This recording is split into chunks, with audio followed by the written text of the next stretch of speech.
양승태 대법원의 재판 거래 의혹, KTX 승무원 사건, 성완종 리스트 사건, 전교조 관련 재판 등에서 의혹이 제기되더니 이제는 위안부 피해 할머니 소송에까지 개입하려 했던 정황이 드러났습니다.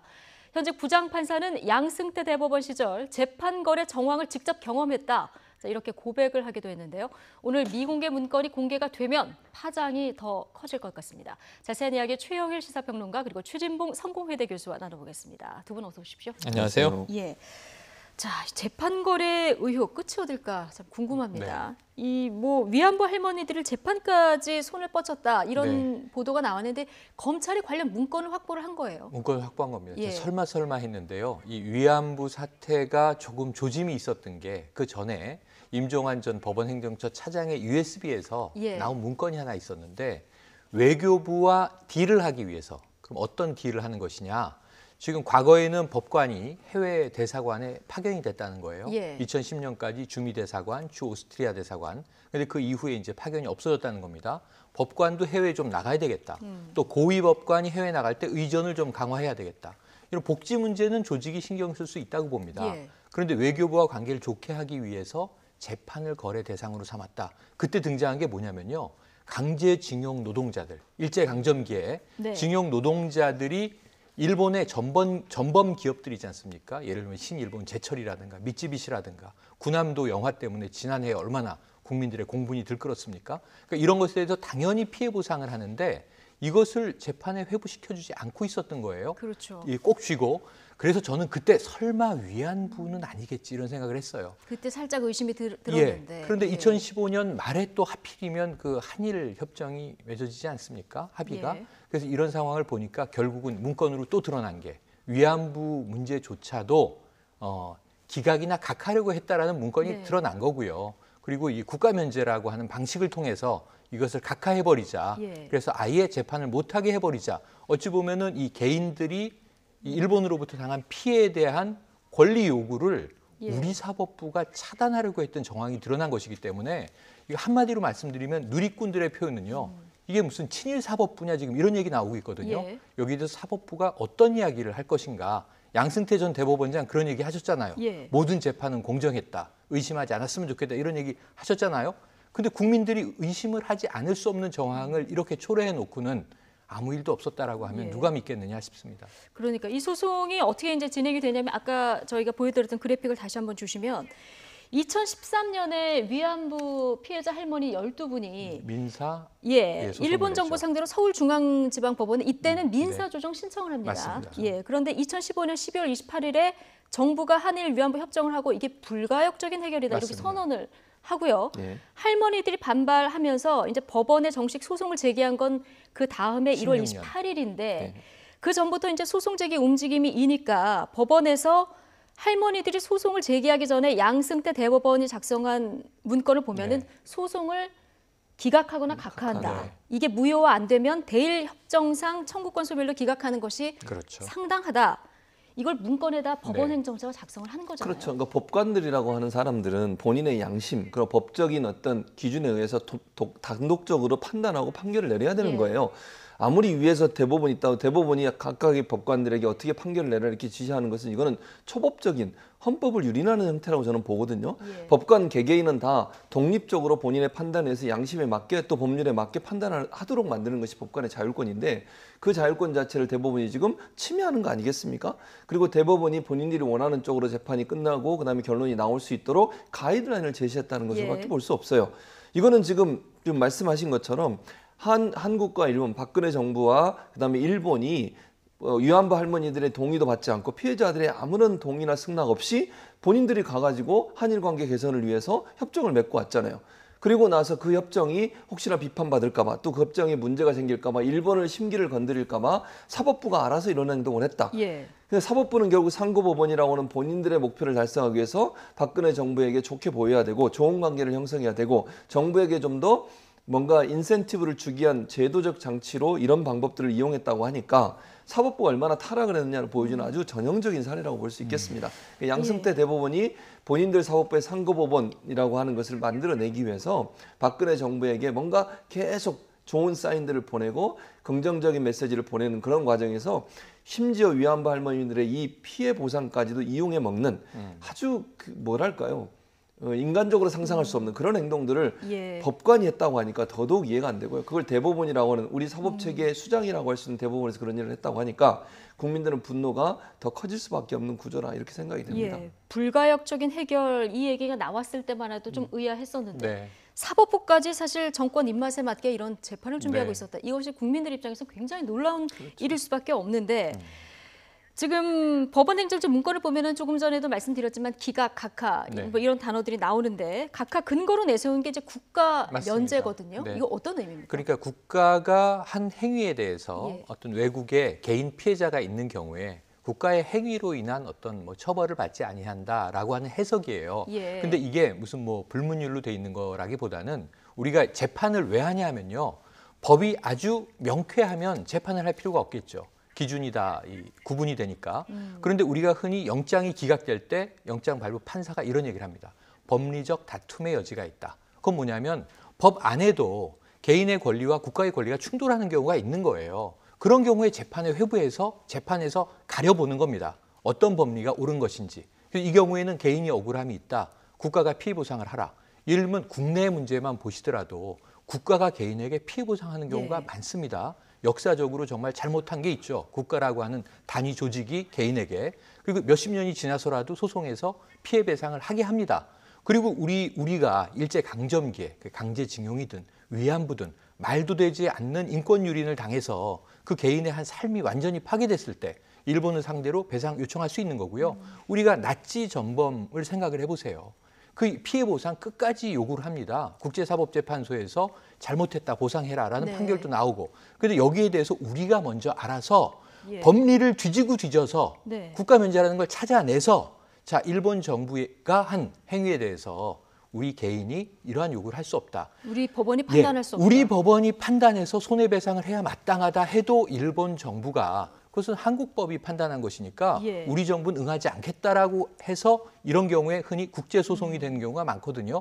그런데 이거 우리 재판부가 알아서 자 일본 정부의 과거에 식민지 활동 이 행위 때문에 벌어진 일을 우리 국민이 배상 요청을 할 수 없다라고 잘라버린다? 그럼 이 어느 나라를 위한 사법 분야라는 정체성 문제가 제기되지 않을 수 없는 거거든요. 그러니까 법리에서 끌어냈는데 저는 아까 이 법관은요 이런 말씀들을 많이 하세요. 법관들을 종종 뵈면 법관은 입이 없어.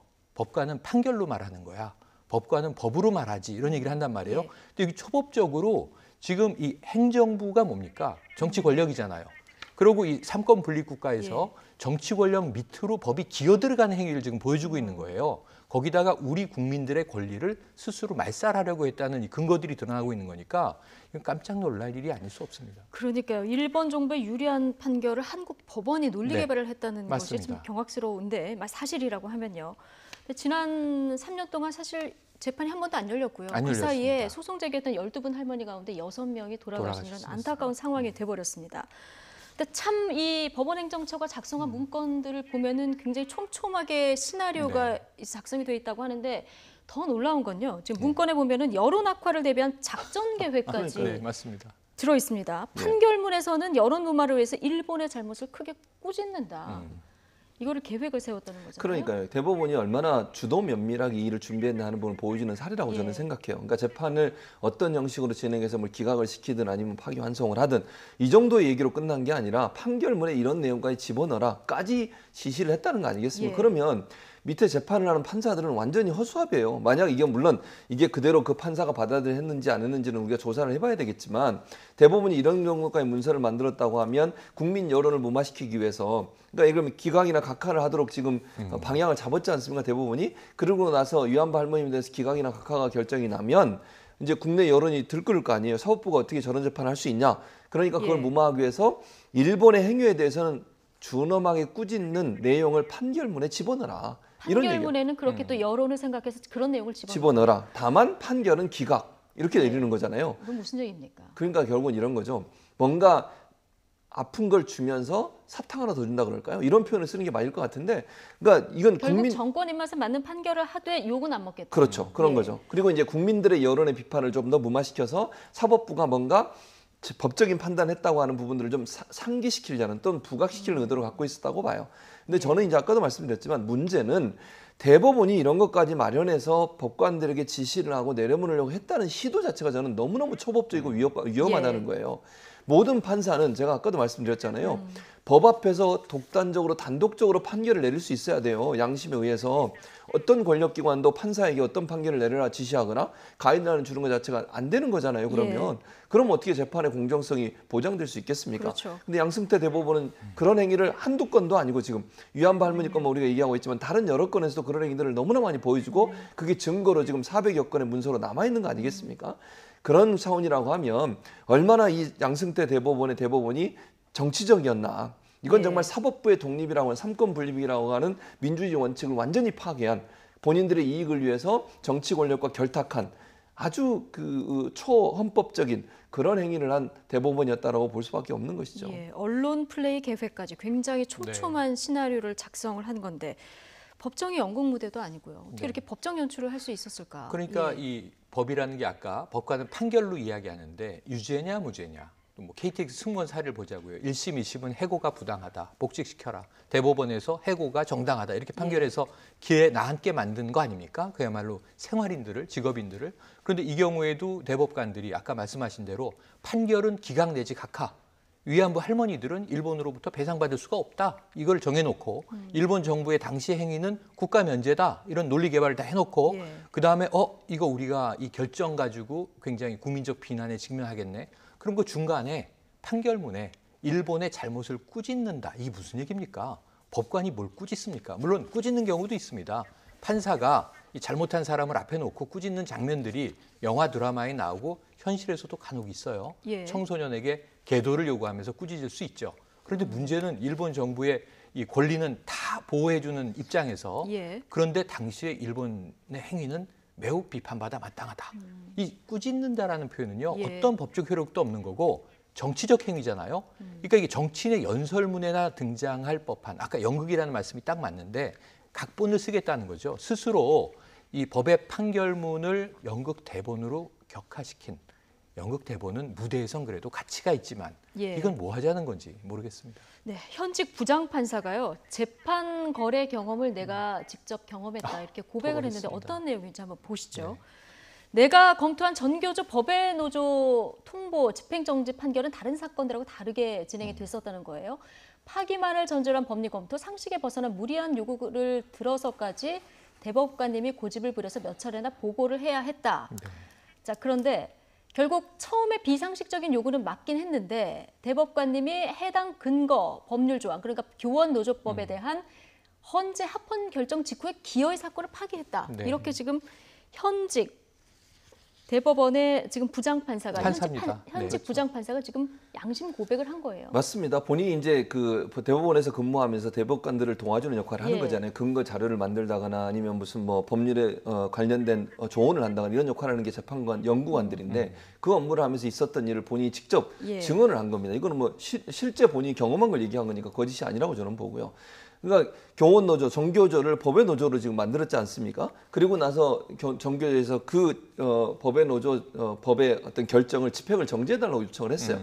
그게 대법원에 올라가서 상고가 된 건데 대법원에서 이걸 법리를 지금 이 그 판사의 고백에 따르면 파기를 전제로 지금 얘기한 거잖아요. 그러니까 이런 거죠. 대법관이 불러서 이거 파기를 해야 되니까 파기를 전제로 법률 검토를 좀 해달라. 다른 거 얘기하지 말고 파기하는 걸로 해서 법률 검토를 해오라는 거잖아요. 이게 무슨 말도 안 되는 태도입니까? 법관이라고 하는 사람들은 법률 검토에서 뭐가 맞는지, 법에 맞는지 안 맞는지를 봐야 되는 건데 한쪽으로 이미 결론을 내려놓고 그 결론에 맞게 법률적 검토를 해오라고 지금 지시를 한 거 아니겠습니까? 그래서 재판연구관이 그거 안 됩니다라고 얘기해서 막았지만 나중에 이게 이제 헌법 소원을 했잖아요. 이게 교원노조법이 과연 위헌이냐 합헌이냐 하는 부분. 거기서 헌법재판소에서 합헌이라는 결정이 나오자마자 결국은 대법원 그 근무했던 대법관이 원하는 대로 결국은 이거 파기를 해버렸다라고 지금 얘기를 하고 있는 겁니다. 이 말은 결국 대법관이 본인의 어떤 정치적 이유와 목적을 위해서 판단을 한쪽으로 이미 정해놓고 그 정해놓은 판단에 맞게 법률적 검토를만 했다. 이건 결국은 판사가 공정하게 재판하지 않았다는 거죠. 대법원에서 일어난 모든이라고 얘기하기는 좀 무리가 될 수 있겠습니다만 많은 사건들이 결국은 특정한 방향으로 이미 결정을 해놓고 나서 판결을 내리는 요식행위만 했다. 네. 이렇게 보는 것이 맞을 것 같습니다. 그러니까요. 결국은 뭐 상고법원 설치라든가 법관 해외 파견이라든가 네. 이런 어떤 법원의 이권과 관련돼서 네. 재판을 거래하려 했다 이런 의혹까지 제기된 상황인데 상황이 이러다 보니까 국회에서는 지금 이런 판결에 대해서 재심을 할 수 있게 해주자 네. 이런 지금 논의가 추진되고 있고 발의를 추진 중이라고 하는데 이건 어떤 내용입니까? 필요한데, 필요한데. 지금 국회가 예. 지금 이 사법부가 지금 철통방어를 하고 있어요. 자, 김명수 현 대법원장은 수사에 적극 협조하겠다 그랬는데 네. 사법부, 대법원은 지금 하나도 협조하지 않고 있어요. 예. 심지어 검찰이 이겁니다. 구속영장은 기각될 수도 있고요. 구속이 될 수도 있어요. 이건 뭐 법리적 다툼의 여지가 있으면 불구속 상태에서 재판을 회부할 수도 있어요. 그런데 압수수색, 증거를 좀 수집해야 되겠다. 이건 인신구속에 대한 게 아니지 않습니까? 그렇죠. 예. 그러니까 제가 어제 YTN 이 자리에서 들었던 내용이 뭐가 있냐면 압수수색 영장을 청구하면 89%가 청구한 그대로 압수수색하시오. 예. 영장 발부를 해준다고 합니다. 네, 이건 인신구속이 아니니까요. 그중에 예. 10% 정도는 자 이건 좀 과도하니 이런 부분은 배제하고 일부는 압수수색을 하시고 예. 일부는 하지 마시오. 이게 10%라고 합니다. 완전히 다 압수수색 안 됩니다. 이게 1%라고 하네요. 통계적으로. 그런데 예. 지금 이 사법농단 관련해서 검찰이 압수수색 요청을 했는데 모두 다 안 된다예요. 모두 다 안 된다. 모두 다 압수수색도 하지 마라. 영장 기각률 100%. 하드디스크 좀 주십시오. 8개. 안 줬잖아요. 그리고 이제 딱 하나 된 게 바로 이제 임종헌 전 이 법원 행정처 차장에 대한 압수수색 한 건만 허용해 줬습니다. 이 USB에서 지금 문건들이 몇 개 터져 나오고 있는 거예요. 그런데 그 나머지에서는 뭐가 더 있을까? 관련자들에 대해서. 근데 이 부분들에 대해서는 압수수색도 못 한다라고 하면 사법부가 뭘 지금 수사 협조를 하고 있다는 겁니까? 이런 부분에서 결국은 이 영장, 압수수색 영장을 발부하는 판사조차도 사법부 내 소속이기 때문에 예. 국민의 시각으로 보면 팔이 지금 안으로 굽고 있구나. 예. 그리고 대법관 전원은 모두 다 이미 단정을 내렸어요. 재판 거래는 없었다라고 벌써 한 달 전에 얘기를 해버렸습니다. 예. 그럼 지금 수사해보지도 않고 이 압수수색 영장을 기각하면서 든 그 근거가 뭔지 아십니까? 그 자료를 찾을 가능성이 확률적으로 매우 희박하다. 그럼 어떻게 합니까? 영장 그러니까요. 발부 예. 판사가 뒤져보지도 않았는데 지금 검찰이 뒤지러 하는 가겠다라고 예. 허락해 주십시오 하는데 찾을 확률이 희박하다라고 단정해버리고 그 자료 못 찾으니까 예. 압수수색할 필요 없다. 그러면 검찰이 왜 있습니까? 판사가 다 하면 되겠네요. 수사도 하고 압수수색도 하고 이런 생각까지 이제 미치는 거예요. 예. 그래서 국회에서 법원 스스로가 이렇게 빗장을 걸어 잠그면 아무것도 법원 내부의 문제에 대해서는 수사조차 이루어지지 못하니 예. 그러니까 사법농단 피해자 구제를 위한 특별법을 만들어보자. 만들어서 입법으로 이것을 해결하지 예. 않으면 앞으로도 이런 사례는 사법부 내의 적폐는 예. 우리가 청산할 수 없겠다라고 하는 네. 문제에 도달하게 된 거죠. 그렇죠. 그런데 이런 논의를 하고 있는 국회도 조금 자유로울 수 없는 것이 지금 법원행정처가요. 네. 국회 법사위 위원들이 재판 청탁을 했던 이런 민원 내용을 문건으로 또 모아가지고 만들었다고 합니다. 그러니까요. 이걸 또 검찰이 확보를 했습니다. 확보를 했습니다. 그래서 법사위가 보통은 다 그 율사 출신들이 가서 그렇죠. 법사위를 해요. 그러니까 예. 검사 출신, 판사 출신 아니면 변호사 출신들이 국회의원 당선되고 나면 주로 일하는 곳이 법사위원회잖아요. 그러다 보니까 이제 아무래도 재판 관련된 민원을 넣는 경우가 있는 것으로 지금 알려지고 있습니다. 지금 말씀하신 것이 검찰에서 그 문건을 확보했으니까 대법원이 이걸 다 갖고 있었다는 거 아니에요? 전화해가지고 이 누구 특정인에 대해서 재판을 좀 이렇게 유리하게 해달라, 구속을 좀 피하게 해달라 이런 식으로 청탁을 했다는 거 아닙니까?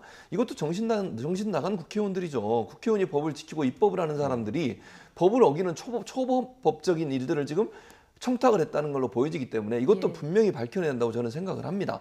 그러니까 국회라고 하는 곳이 정말 국민을 위해서 일하는 그런 곳인가?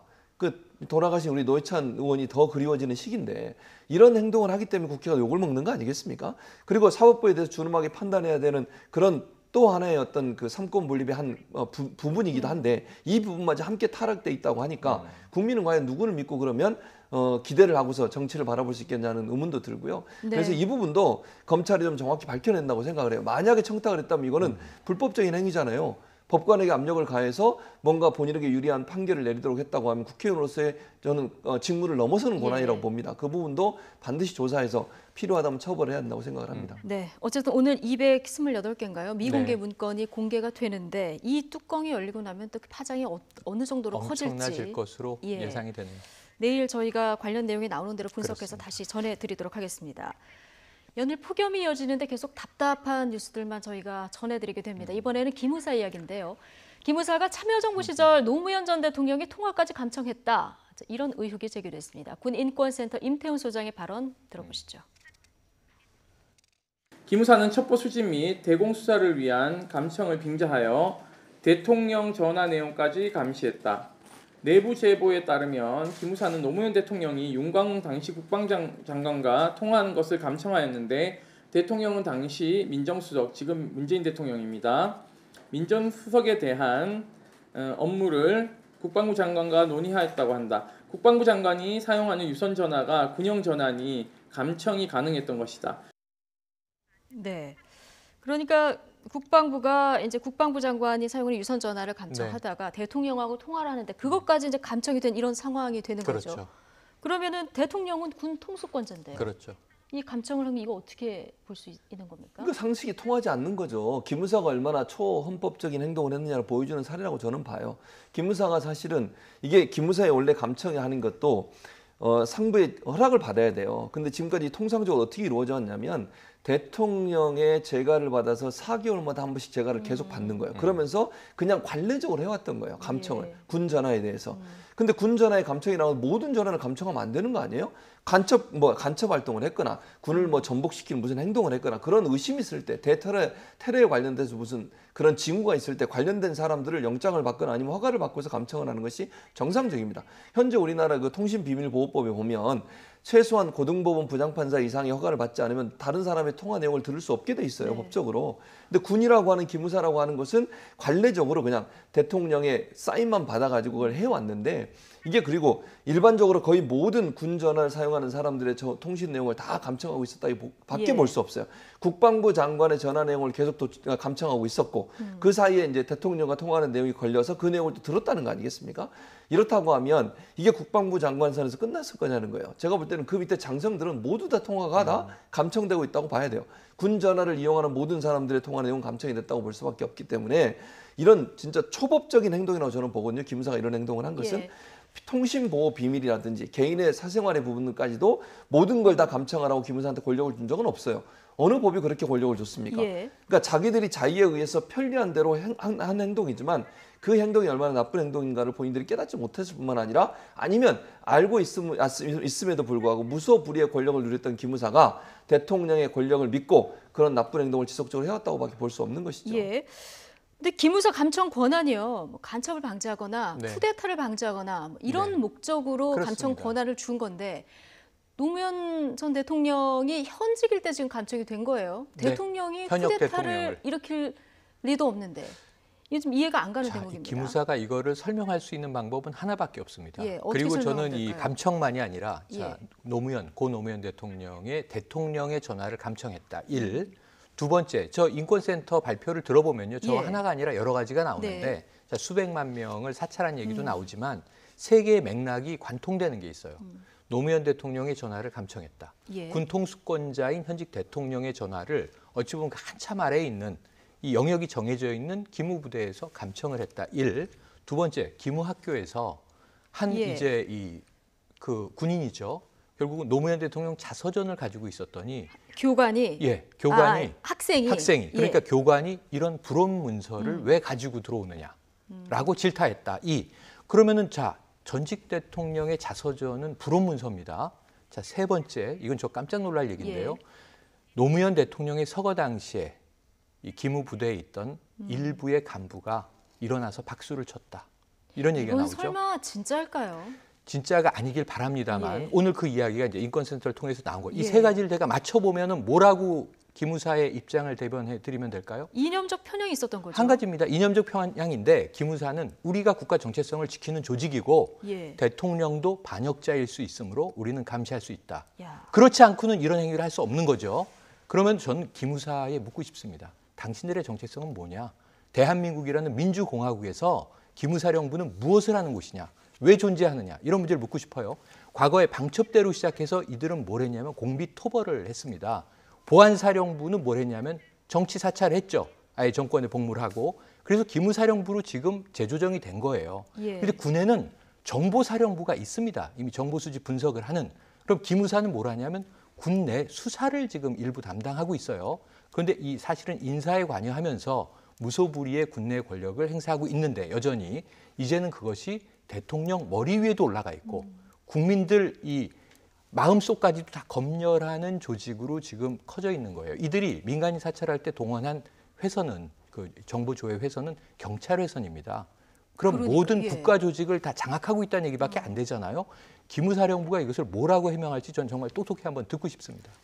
예, 이 얼마나 위세가 대단한 조직이면은 대통령의 현직 대통령의 자서전을 불온서적이라고 대놓고 이야기하는지 네. 이게 굉장히 참 놀라운 일이 아닐 수 없는데 이 대통령의 통화 감청까지 했던 기무사 그러면 민간인 감청이나 사찰은 안 했을까? 당연히 이 의심이 들지 그랬겠죠. 않겠습니까?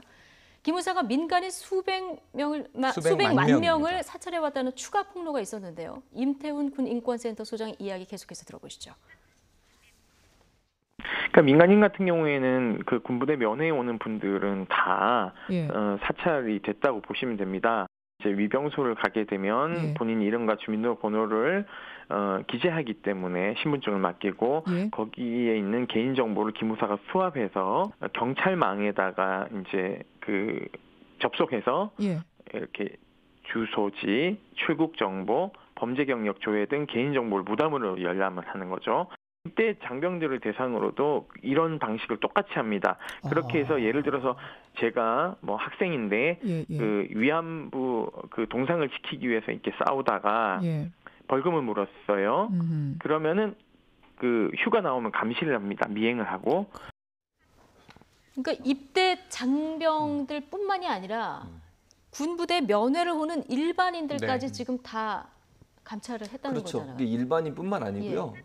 저 발표에 뭐가 또 포함되어 있냐면 언론사 기자들도 들어가려면 저게 적어야 돼요. 다 보안성 검토를 해야 되기 때문에 취재를 예. 하려면 그 사람들 내용 그다음에 정치인들 중에 군 병원에 위문 가는 경우 있잖아요. 예. 그때도 다 적어내야 돼요. 어쨌든 내용. 자기의 신분을 적은 그렇죠. 모든 사람은 그렇죠. 사찰 모든 사람 다 대상이었다. 사찰 대상이죠. 그러니까 민간인, 뭐 언론사, 기자, 국회의원, 정치인까지 모두 다 사찰을 한 거예요. 저기에 들어있는 저것도 50개의 라인, 그러니까 경찰이 가지고 있는 라인을 활용해서 경찰이 관리하고 있는 정보들을 다 가져가 가지고 그걸 이용해서 사찰을 했다는 거거든요. 예. 이게 무슨 기무사는 군 내에서 활동을 하는 거예요. 그렇잖아요. 군대 내에서 뭐 쿠데타를 일으키거나 반란을 일으킬 또는 뭐 간첩 활동을 하거나 아니면 정보를 빼내거나 이런 일이 있는지 없는지 잘 보고 있다가 그런 일이 있을 때 그걸 막고 미리 예방하고 아니면 있다면 적발해내고 그런 일을 하는 거지. 민간인을 대상으로 사찰하는 것은 기무사의 업무가 아니에요. 그거는. 그런데 민간인들 이런 정보해서 사찰하면 정보를 어디다 씁니까? 그러니까 어디다 예. 쓰느냐. 그러니까 저는 여기서 놀라운 게 경찰만까지 다 무단 조회를 했다. 어쨌든 접속이 가능한 권한이 예. 열려 있었기 때문에 쓴 거 아니겠습니까? 그리고 이 미행을 했다. 사병이 휴가를 나가면 그 사병을 미행을 했다. 이 인력과 조직이 지금 남아 도는 거죠. 이거 다 뭡니까? 국가 예산이죠.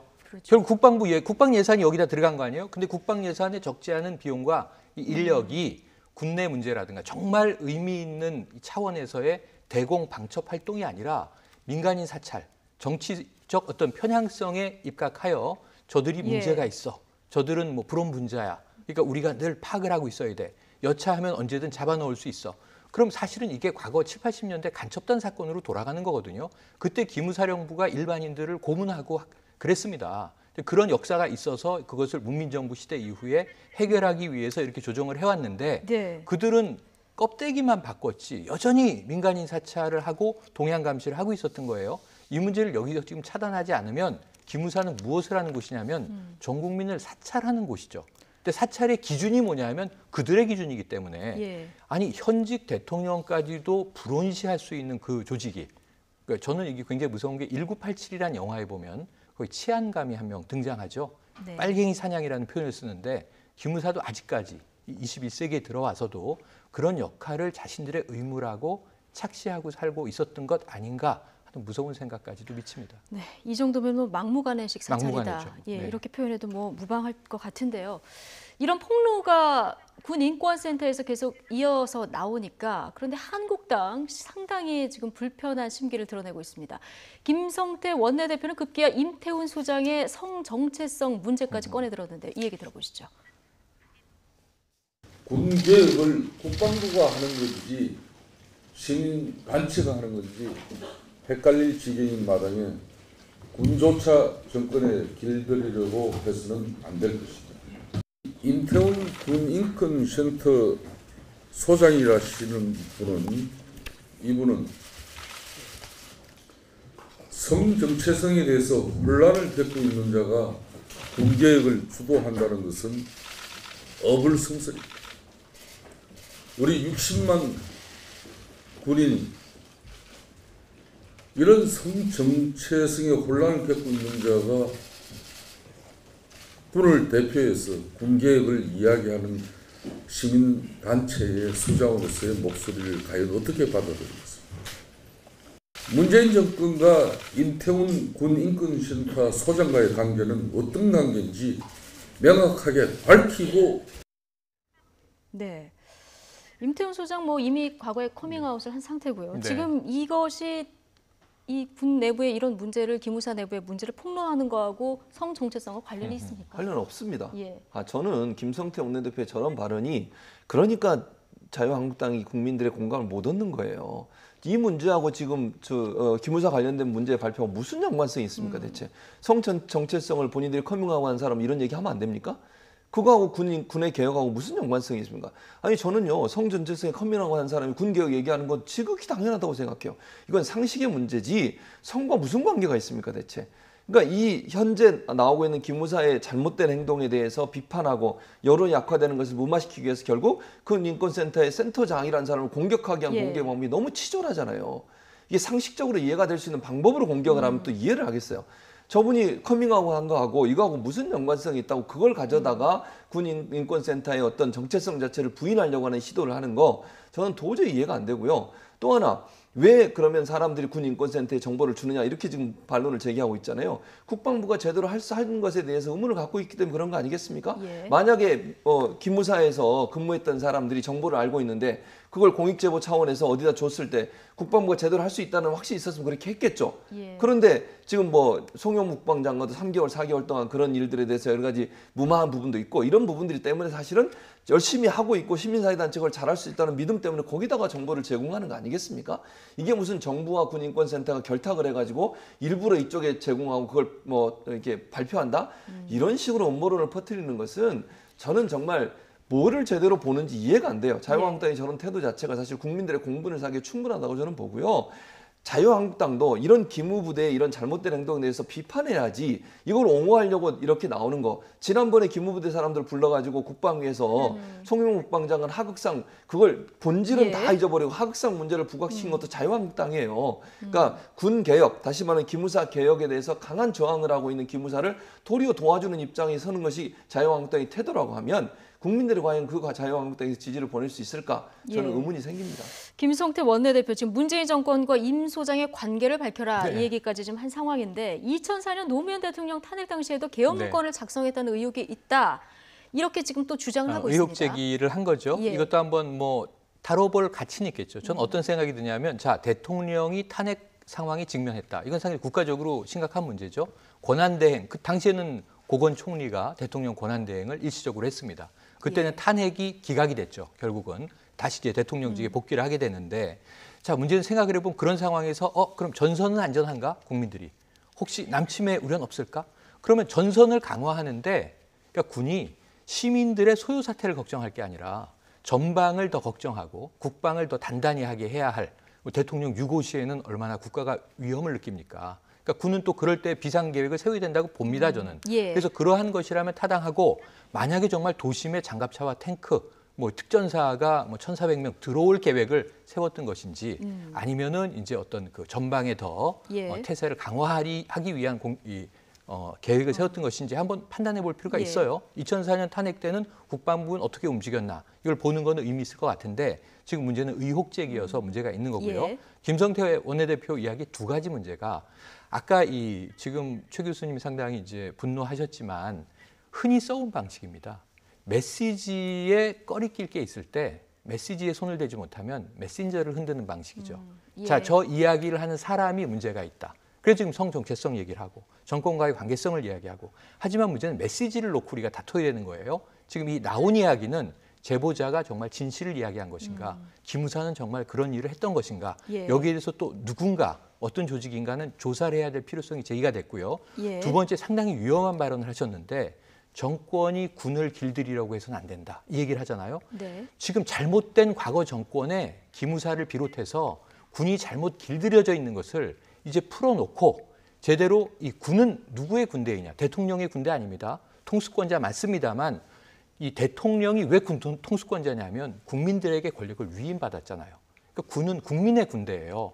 제가 80년대, 90년대 군 복무할 때도 국군 수첩을 딱 피면 나오는 게 대한민국 국군은 국민의 군대예요. 그렇죠. 그것을 알아야 돼요, 군인이. 그런데 기존 정권이 기무사를 통해서 그전에 보안사를 통해서 자유당 정권 시절에 방첩대를 통해서 군을 권력의 이 주구로 만들어버렸단 말이에요. 그걸 네. 다시 국민의 군대로 돌리기 위한 것이 군 적폐 청산의 지금 가장 중요한 이 시그널이 돼야 되는데 여기에 대해서 지금 현재 정권이 또 군을 길들이려고 하고 있다. 이게 아니라 여야가 머리를 맞대고 어떻게 해야 군은 과연 제대로 정치적 중립을 지킬 수 있는 것인지를 예. 대안도 내고 토론도 하고 방안을 짜야 되는 시점이지 지금 저런 이야기는 하등에 도움이 되지 않는다. 예. 기무사에게도 도움이 되지 않고요. 군에게도 도움이 되지 않는다. 이런 생각이 듭니다. 예, 이르면 내일 모레쯤 아마 논란의 기무사 개혁안이 어떻게 될지 네. 청사진이 나올 텐데요. 이 어떻게 지금 기무사를 수술대 위해서 어떻게 수술을 할지 요거를 좀 지켜보도록 하겠습니다. 이번에는 정치권 소식으로 넘어가겠습니다. 민주당 당대표 선출 과정이 지금 한창인데 이분이 지금 변수로 등장을 네. 했습니다. 각종 의혹 제기로 논란의 중심에 있는 이재명 경기도지사인데요. 당에서 이 문제를 어떻게 해결할 건가 당권 주자들의 생각도 각색입니다. 들어보시죠. 하루에도 수십 통씩 SNS를 통해서 네. 왜 민주당의 모든 의원들이 한 분도 이재명 문제에 관해서는 입을 딱 닫고 아무 말도 안 하느냐. 경제 문제와 함께 그것도 지지율 하락의 원인이라는 분석이 나오고 네. 당과 대통령에게 부담을 주고 있으니 선당우사의 자세로 한번 생각해 봐야 되지 않겠냐. 알겠습니다. 그 결단이 필요한 때다. 이재명 부분 저는 뭐 그 부분에 대해서는 잘 모르겠습니다. 이 전당대회하고는 별 관계가 없을 겁니다. 전당대회 쟁점으로 이 사건이 들어오는 것은 예. 좋지가 않다. 지금 현안인 경제 문제나 지금 우리 당면한 국민들의 관심사를 해결하고 대안을 제시하는 축제의 전당대회가 돼야 된다 이렇게 생각합니다. 그래서 이 문제는 당대표가 된 이후에 엄정하게 처리하겠다 이렇게 말씀을 드리고 있습니다. 네, 당 대표를 뽑는 선거 과정에서 지금 이재명 경기지사의 거취가 초반 그 네. 이슈로 지금 떠오른 이런 그러네요. 상황이 돼버렸습니다. 지금 김진표 후보 같은 경우는 사퇴를 사실상 압박을 하는 이런 상황이고 이해찬 후보는 전대와는 무관하다 이런 입장인 거고요. 송영길 후보는 지금 이게 전당대회 쟁점이 되는 거는 바람직하지 않는데 내가 당 대표가 되면 이거 엄격히 들여다보겠다 이런 얘기를 하고 있는 거 아니겠습니까? 그렇죠. 먼저 칼을 빼든 사람은 김진표 네. 후보입니다. 사실상 탈당을 강력하게 요구했는데 표면상 이유는 대통령 지지율 여기에 영향을 줄 수 있다 이거거든요. 그러니까 지금 영향이 일부 반영되고 있다라고 판단을 한 것 같아요. 김진표 후보, 김진표 의원의 경우에는. 그런데 사실은 지금 8.25 전대까지 가는 과정에서 이게 전대라는 게 뭐냐, 당권을 어떻게 잡을 것이냐. 지금 우리가 알지만 룰이라는 게 있잖아요. 예. 당신 85%입니다. 그러니까 권리당원 45%. 대의원이 45%, 권리당원 40%, 일반당원 5%. 여기에 이제 10%만 일반 국민 여론조사입니다. 그러니까 이렇게 돼 있다 보니까 당심을 어떻게 당내 세력을 네. 자기화할 것이냐의 싸움이에요. 근데 이제 세 분 중에서 누가 친문이냐 이 질문이 항상 나오는데 예. 저는 애초에 이 세 분 중에 친문은 없습니다. 원래. 친문은 없다. 원래 친문 정치인들은 아니에요. 그런데 세 분 다 지금 현재는 친문이에요.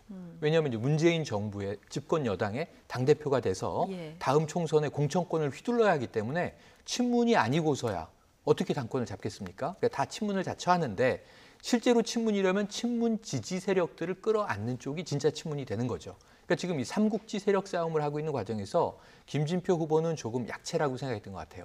친문 그룹을 좀 강력하게 끌어안기 위해서 이재명 지사를 계산적으로 거론했다. 이렇게 좀 볼 수 있는데 그 이유가 있습니다. 바로 얼마 되지 않은 6.13 지방선거에서 사실 이 민주당 내 경선을 보면 이재명 당시 전 성남 시장이 누구하고 붙었습니까? 전해철 의원하고 붙었잖아요. 예. 전해철 의원이 지금 이 3파전에서 누구를 지지하고 나섰습니까? 지금 김진표. 그렇습니다. 예. 그럼 구도가 하나 나오죠. 예. 그리고 또 이 친문 세력이 어떤 이제 트라우마가 있냐면 지난해로 넘어가서 조기 대선이 벌어졌을 때 당내에서 당연히 대선 후보를 세우기 위한 경선이 또 벌어졌죠. 예. 그때 우리가 문재인 후보, 이재명 후보, 당시 고양시장 하시던 최성 후보 이런 후보들의 면면을 봤죠. 당시 4파전이었습니다. 한 분은 누구였냐면 지금 재판받고 있는 안희정 전 지사예요. 예. 4파전이었는데 이때 이재명 후보가 상당히 공격적으로 문재인 후보를 공격을 하죠. 네, 이런 그래서 부분에 지금 친문 대해서 지지자들 사이에서는 친문그룹의 감정적인 예. 부분이 이 현재 이재명 경기지사에게 썩 좋지 않다. 어찌 보면 정권 후반에 가면 이재명 경기지사가 차기 대권 주자니까 노무현 정권 마지막에 또 그랬던 것처럼 예. 어쩌면 문재인 대통령을 흔들지 않겠느냐. 이런 지금 좀 일종의 셈법이 작동하고 있는 것 아닌가 하는 예. 생각이 들고요. 그래서 김진표 후보는 상당히 저는 이 감성적으로 어떤 정치적 전략적 접근을 하고 있다. 이렇게 이제 이해를 해봅니다. 그러니까 김진표 후보가 이 문제를 거론한 거는 결국 표를 조금 의식한 것일 수 있다는 이런 분석이신데요. 최 교수님은 어떻게 보십니까? 뭐 저는 그 부분에 동의하죠. 그러니까 예. 다시 말씀드리면 친문 진영의 표를 많이 좀 끌어들이려는 의도를 갖고 있다고 보고 지금 현재 김진표 후보 측에 전해철 의원이 도움을 주고 있는 상황이고 또 뭐 아까 얘기하셨지만 이해찬 의원 같은 경우에는 지금 이재명 지사 쪽에서 지원을 하는 것으로 알려지고 예. 있어요. 그러니까 원래 이해찬 의원하고 친분이 있는 이희영 전 국회의원이 지금 부지사를 하고 있거든요. 경남도에서. 그렇다고 하면 이재명 후보 측도 일정 부분 이해찬 의원 측을 지지하고 있는 것으로 알려지고 있습니다. 그러다 보니까 결국 이재명 지사건에 대해서 이해찬 의원이 뭐 이 부분은 전당대회와 상관없습니다. 무관합니다. 잘 모르겠습니다. 이러면서 넘어가잖아요. 그러니까 비판을 하지 않는데 지금 김진표 의원 같은 경우는 강력하게 비판을 하면서 친문 세력의 일부를 좀 본인 쪽으로 끌어들이려는 의도를 갖고 있다. 예. 어차피 대의원하고 권리당원들이 전체 84% 이상의 투표를 하게 돼 있잖아요. 그렇죠. 그렇다고 하면 당내 정서를 잘 알고 또 친문 지정이 많이 있을 가능성이 있다고 저는 봐요. 그런 차원이라고 하면 김진표 의원은 뭔가 이런 태도를 통해서 본인에게 판세가 유리하게 돌아가는 그리고 어차피 지금 현재로는 이해찬 의원이 대세론이 일정 부분 자리를 잡고 있잖아요.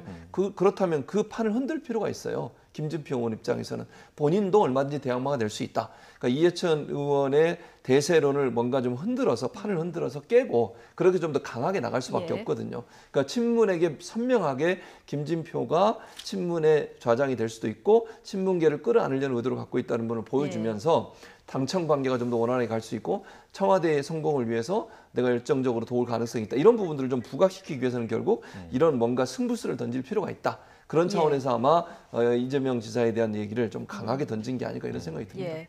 지금 뭐 당권 경쟁 이슈로 등장한 이재명 경기도지사는 네. 굉장히 당혹스럽다 이런 입장입니다. 당혹스러울 수밖에 없죠. 예. 저라도 당혹스럽겠습니다. 이 당내 예. 아주 중요한 이제 행사에서 본인이 이제 주요 변수가 돼서 3인 3색의 전략을 보는데 이것도 또 다른 형태의 네거티브죠. 근데 그럼에도 불구하고 또 여기 선정적인 이슈가 되는 거예요. 왜냐하면 이재명 경기지사 하면은 어떤 문제가 있냐면 지난 선거 과정에서는 여배우 스캔들 문제가 예. 지금 본인이 검찰 조사를 엄격하게 촉구를 했습니다. 지금 이제 조만간 이제 그 김모 씨가 이제 이 출석을 조율하고 있는 과정으로 보도가 지금 되고 있고요.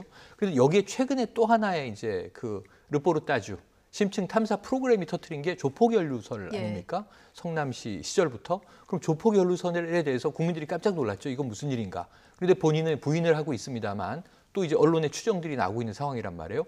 그러니까 아주 나쁜 네거티브 이슈가 하나 있었는데 완전히 해결이 안 됐는데 오늘 또 화제가 되고 있는 게 공지영 작가 아닙니까? 네. 공지영 작가가 과거 스캔들 문제와 관련해서 나는 보고 들은 얘기를 정확하게 이야기했을 뿐이다. 이렇게 입장 표명을 하면서 또 국민의 관심을 모으고 있어요. 그러니까 이게 사라지지 않는 이슈라는 겁니다. 그런데 예. 여기에 또 새로운 이슈가 엎친 데 덮쳐 있는 상황이다 보니 이재명 지사는 개인적으로 이 문제를 해명하고 해결하는 데도 힘이 될 상황인데 이게 당에 좋은 쪽으로가 아니라 좋지 않은 쪽으로 또 이슈가 돼서 3명의 후보들이 나는 모르겠다. 이거 문제 있다. 결단하라. 촉구하고 이건 사법적 판단의 영역이다. 하지만 내가 당권을 잡으면 엄정하게 처리하겠다. 3인 3색의 입장을 네. 내고 있거든요. 예. 그 이재명 지사 얼마나 당혹스럽겠습니까? 예. 예, 그래서 저는 그건 충분히 이해가 되는데 그럼에도 불구하고 이 이슈의 주인공은 누구예요?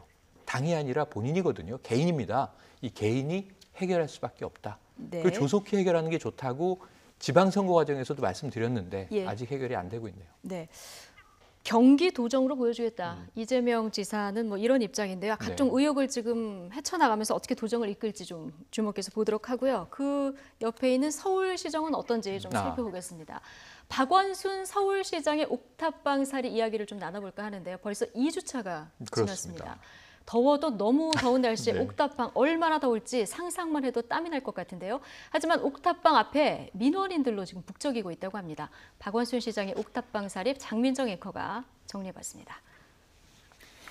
요즘 제주도 한 달 살아보기, 발리 한 달 살이 뭐 이런 게 유행이라는데 박원순 서울시장은 옥탑방 살이를 시작했습니다.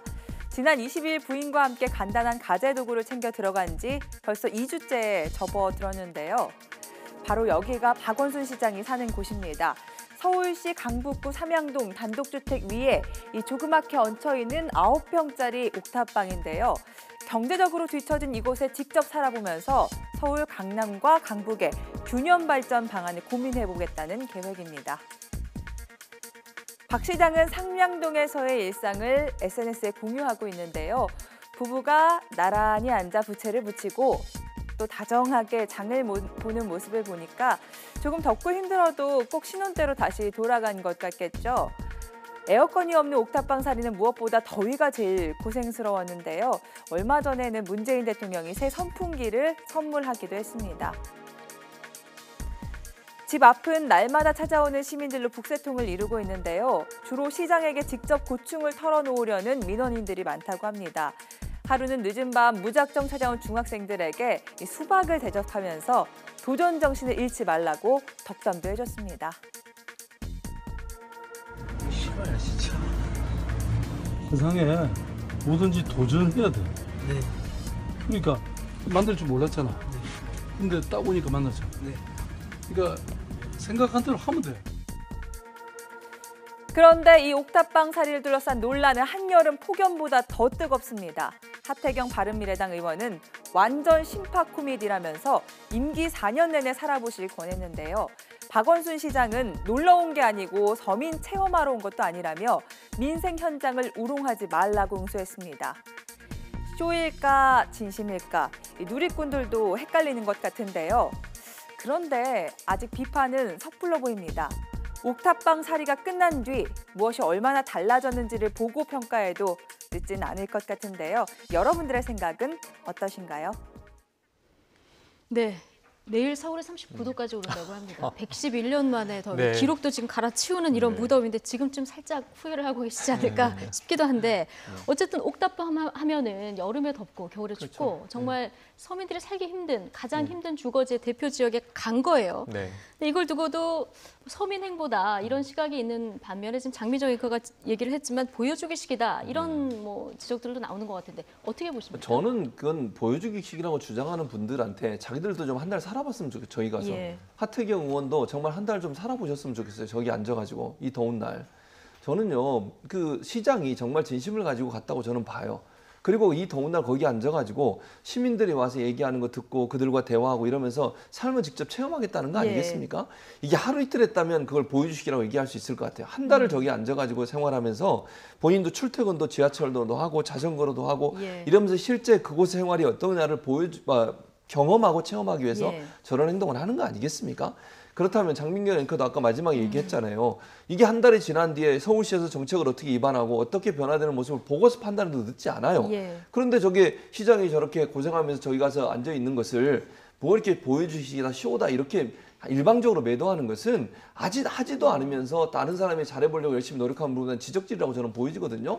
그런 태도는 저는 잘못됐다고 보고 정말 앞으로 한 달 후에 그러면 시장이 이제 시정을 펼치면서 삼양동뿐만 아니라 강북구 전체가 어떤 형식의 변화가 들어오는지를 보게 되면 얼마나 저게 효과가 있었는지를 나타나게 될 거라고 저는 봐요. 지난번에 은평구에서도 한 달이 아니라 그 2주간 살았잖아요. 그때 완판에서 완판남이 됐어요. 박원순 시장이. 본인이 직접 아파트 살아보고 미분양된 아파트의 문제점들을 다 지적해서 그거 다 고쳤거든요. 그리고 분양 방식도 바꾸고 이러면서 완판이 됐거든요. 그럼 이번도 기대해 볼 수 있는 거 아니에요? 근데 지금 섣부르게 저희가 하는 행동 자체 하나하나를 모두 다 비판적으로 본다고 하면 그럼 민생 후보를 누가 하겠습니까? 무서워서 누가 할 수 있겠어요? 이런 비슷한 행동을 하려는 사람들이 예를 들어서 뭐 박원순 시장뿐만 아니라 민생 후보 하려고 직접 현장에 들어가서 함께 살아보겠다는 사람들이 이런 비난 무서워서 제가 볼 때는 발도 못 댈 것 같아요. 예. 이런 비난을 하기 전에 정말 이게 제대로 됐는지 좀 두고 보고 지켜본 다음에 결과를 가지고 얘기하는 것이 더 사람들에게 설득력 있는 메시지가 되지 않을까 이런 생각이 듭니다. 어쨌든 이런 체험 자체가 서민들의 삶을 이해하는 데는 네. 도움이 된다는 데는 이견이 없을 것 같고요. 지금 뭐 민원인들이 집 앞에 이렇게 줄을 쭉 서서 저는 그게 제일 가슴이 아픕니다. 새벽부터. 새벽 5시부터. 근데 들어주는 것만으로도 지금 들어주는 것만으로도 위로가 되고 청년이 아까 이게 싫어하냐 이런 얘기 하잖아요. 그렇죠. 박원순 시장을 내가 찾아오니까 정말 만나네. 그러니까 도전이라고 써주면서 찾아오면 만나게 될 수도 있지. 뭐든지 하는 게 중요하지. 여러 가지 용기를 주면서 또 아마 제가 보기엔 어르신들이 많이 찾아오실 것 같아요. 그래서 시장을 직접 그 지역 주민에 제한돼 있지만 이렇게 만나고 직접 민원을 들을 수 있는 기회는 시민들에게도 좋은 거지만 박 시장 본인에게 가장 좋다. 왜냐하면 민원의 내용이 실체를 이해함으로써 이게 가장 중요한 민생의 현장에 가장 중요한 질문이 뭔지, 가장 중요한 요구가 뭔지를 본인이 파악하시는 거잖아요. 그래서 저는 의미가 있다고 보는데 그럼에도 불구하고 아까 최 교수님이 막 질타하셨지만 참 저는 앞에서 죄송합니다만 참 순진한 말씀이시다. 왜냐하면 정치권이 호불호가 쫙 갈려 있었잖아요. 그동안. 그래서 문재인 정부에 보내는 야당들이 지금 홍준표 전 대표 미국에서 이제 또 페이스북 글이 지금 일파만파 벌어지고 있습니다만 항상 입버릇처럼 하던 말이 뭐냐면 쇼통이잖아요. 그래서 저는 옥탑방 박 시장이 가실 때 아이고 또 이게 야당은 쇼통이라고 하겠구나. 쇼통이라고 비난하는 겁니다. 근데 두 가지입니다. 하나는 저거 코스프레 아니냐 하는 비판도 있고 두 번째는 이게 진심이 있고 잘 돼도 큰일인 거예요. 야당 입장에서는. 왜냐하면 이번 지방선거는 또 패했습니다만 언젠간 탈환해 와야 되는 거 아닙니까? 수도를. 그러니까 흠집을 계속 내야죠. 그러니까 의도적으로 흠집 내는 겁니다. 그래서 저는 어쩔 수 없는 것이다. 시민들이 바라보는 관점도 저거 보여주기 시가냐? 저건 진정성 있는 시장의 행보인가? 이렇게 호불호가 갈려 있다고 보는데 개인적으로는요. 정말 타이밍을 잘못 잡으셨다. 111년 만에 더위에 옥탑방은 최악 아닙니까? 그런데 이제 저는 반지하를 잡았으면 차라리 낫을 것을. 반지하도 이제 서민 행보는 되잖아요. 그렇죠. 반지하는 좀 서늘하거든요. 옥탑방보다는. 그런데 그 잘못 타이밍을 잡은 게 박원순 서울시장에게는 매우 좋은 타이밍이 될 수밖에 없는 거예요. 잘 마치고 나면 이 뜨거운 여름은 기억에서 뗄래야 뗄 수 없는 경험이 될 겁니다. 그래서 이때의 이 마음, 진심을 좀 잊지 마시고 아까 이야기하신 대로 지켜보자고 말씀하셨잖아요. 정말 뭔가 이 성과로 보여줄 수 있는 일로 연결되기를 한번 기대를 해봅니다. 최현경 말을 들으면서 한 가지 짧게 얘기하면 제가 순진하다고 했잖아요. 순진하고 순진남인데 그게 바로 국민의 마음입니다. 그러니까 정치적 계산하지 말고 국민의 마음과 국민이 원하는 것이 무엇인지를 잘 듣는 것이 정치인이 해야 될 일이다. 최 교수님의 순진한 마음이 국민의 마음이다. 그렇죠. 어쨌든 두 분 말씀하신 대로 3주 뒤에 이제 민원을 듣고 있고 이걸 어떻게 시정에 반영하는지 이걸 우리가 지켜보면 될 것 같습니다. 한국당 이야기로 좀 넘어가 보죠. 어제 김병준 자유한국당 비대위원장이 봉하마을을 찾았습니다. 외연 확장을 염두에 둔 통합 행보로 풀이가 되는데요. 그런데 당 내부에서는 일부 부정적인 시각도 나오고 있습니다. 이에 대한 김병준 위원장의 발언 들어보시겠습니다. 한때 노무현의 남자로 불리셨던 분인데 지금은 자유한국당 비대위원장이란 말이에요. 좀 어색하지 않으셨습니까? 그렇게 어색해 보입니까? 그렇게 보이기도 하겠습니다만 그때 제가 처음에 말씀드린 것처럼 그야말로 여기도 대한민국이고 저기도 대한민국이다. 그 입장입니다. 영수회담 제안하셨던데 경제 문제가 우리가 많은 분들이 현장에 있는 분들은 느끼고 있습니다만은 정말 심각한 정말 어떤 생각을 하고 계신 또 그다음에 정말 여야가 합쳐서 풀 수 있는 실제로 여야가 합심해서 풀지 못하는 문제가 많거든요. 야당이 잘 돼야 문재인 정부도 긴장할 거다. 지금 뭐 굉장히 경제 문제 어렵기 때문에 여야가 합심해서 풀지 않으면 못 푼다. 지금 이런 얘기를 하고 있습니다.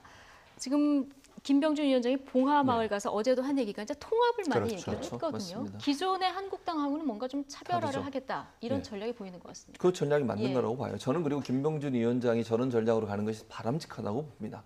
그러니까 대결 양상으로 가서는 다 죽어요. 제가 볼 때는 그러니까 여당이든 야당이든 통합의 정치로 가야 되고 협치해야 된다고 저는 봅니다. 경제 문제 살리는 문제도 여당과 청와대만 가지고 되는 건 아니잖아요. 야당이 건전한 비판을 해주면서 올바른 길로 가도록 견제하고 감시하는 역할까지 해주는 게 필요하다고 봐요. 그래야 한쪽으로 빠지지 않잖아요. 그런 차원에서 본다면 김병준 위원장의 이런 태도나 행보는 저는 충분히 보수들에게도 박수 받을 수 있는 내용이라고 봅니다. 예. 일부 당내 친박들이나 이제 박근혜 쪽에 가까운 분들이 비판하고 이런 모습을 보여주는데 저는 정말 나쁘다고 생각해요.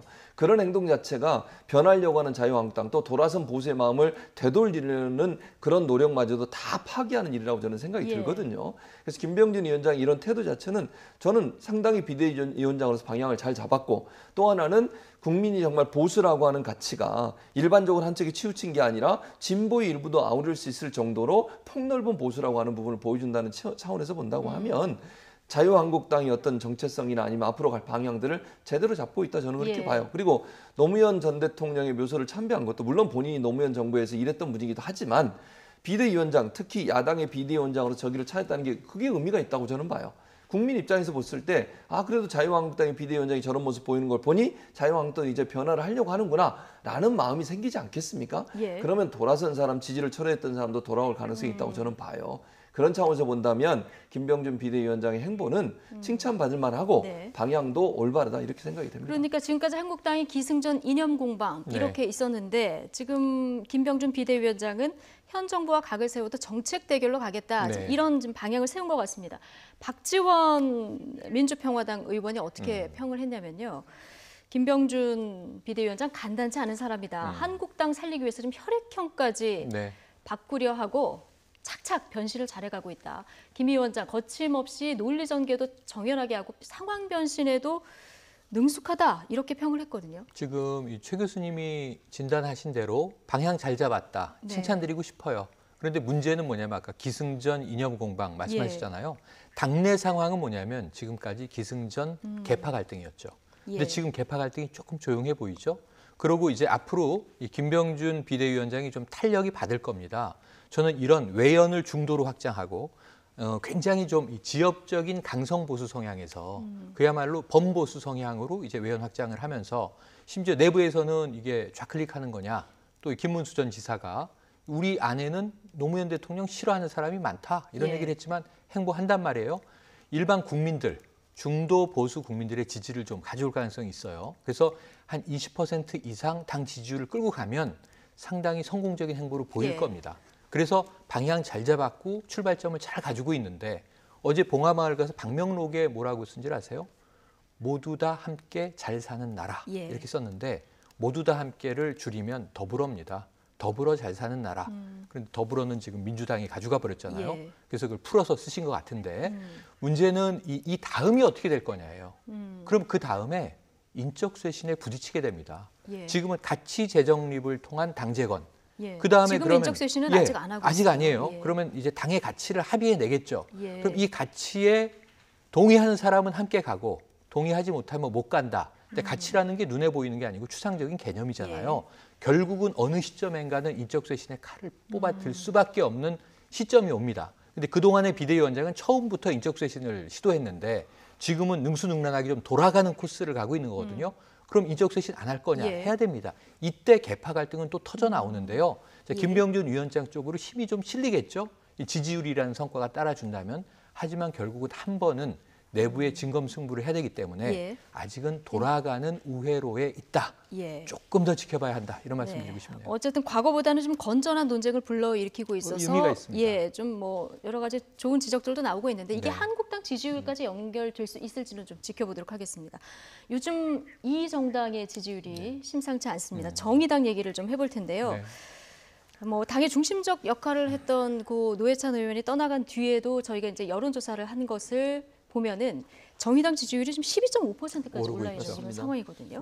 그리고 지난번 그 사실은 노회찬 의원께서 돌아가시던 날 그날은 15%까지 올라갔어요. 그 다음 날. 그러니까 전체적으로 지지율이 올라가고 있는 부분 중에 우리가 눈여겨볼 부분은 사실 더불어민주당이 갖고 있던 지지율 일정 부분 흡수한 부분이 있거든요. 그런 차원에서 본다고 하면 정의당이 갖고 있는 이념적인 선명성, 그다음 정책의 선명성에 대해서 사람들이 많은 지지를 보내고 있다. 특히 진보 진영에 속해 있는 분들 중에 더불어민주당이 여당이 되면서 어쨌든 선명성이 약간 부족한 부분이 있어요. 그러니까 선명성이 좀 희석된 부분도 있고, 그러니까 투쟁적인 측면보다는 뭔가 안정 안정적으로 정부와 함께 국정을 잘 운영해 나가는 동반자 역할을 하다 보니까 아무래도 선명성은 줄어들 가능성이 있지 않겠습니까? 예. 그런 부분이 정의당으로 많은 부분 옮겨갔다고 보여지고 또 하나는 노회찬 의원이 이제 안타까운 일을 통해서 사망하셨지만 그 노회찬 의원이 갖고 있었던 정신, 즉 지금까지 알고는 있었지만 드러나지 않고 사람들이 피부로 깨닫지 못했던 정말 언행일체의 삶이라든지 그다음에 소수자라든지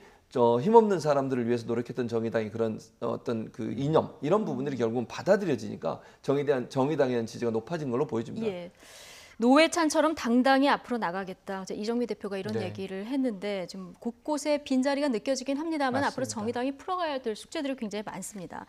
자, 노 의원의 이 보좌관들 네. 뭐 새로운 자리를 찾아야 되는데 이것도 좀 쉽지가 않은 것 같습니다. 예. 지금 법으로 따지면 의원이 의원직을 상실하면 그냥 당연 퇴직 처리가 된다면서요. 그렇죠. 예. 맞습니다. 왜냐하면 그 보직이 유지될 수가 없는 것이 예. 국회의원 한 명에게 딸려 있는 조직이란 말이에요. 그렇죠. 우리가 국회의원을 걸어다니는 입법기관 이렇게 부릅니다. 한 명 한 명이 독립적으로 유지되는 거고 그것을 보좌하기 위한 말 그대로 비서진, 보좌진이기 때문에 예. 의원이 사라진 상황에서 지금 외부적으로는 어떤 문제가 생겼냐 하면 지금 의원직이 하나 비면서 원내대표, 원내교섭단체가 허물어졌죠.